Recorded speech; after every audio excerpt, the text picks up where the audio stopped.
23 марта – Тазару күні, заключительный день Наурызнама. По всей стране проходит экологическая акция. Волонтеры и другие активисты помогают приводить в порядок придомовые территории севера казахстанцев.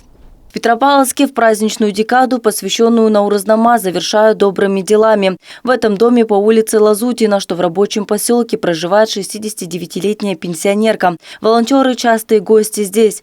Дел по дому найдется в любой сезон. Недавно добровольцы очищали кровлю от снега и льда. Сегодня приехали убрать двор и всю придомовую территорию.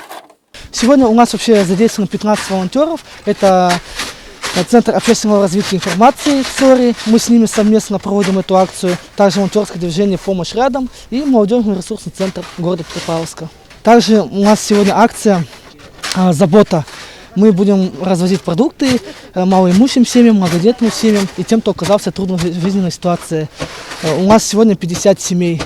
За последние годы число активистов, желающих безвозмездно помогать, значительно выросло. Желание вступить в ряды добровольцев возникло у Руслана Молжигитова 2 года назад. С тех пор волонтерство для парня не просто хобби, а неотъемлемая часть жизни. Руслан участвует в разных добрых акциях.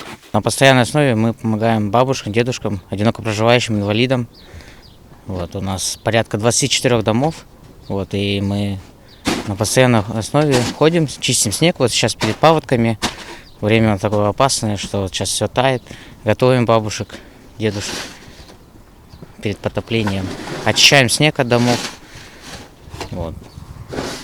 И сегодня приехали сюда, на этот адрес, Лазутина 56, чтобы также оказать помощь, прочистить дорожки. То есть бабушка живет одна.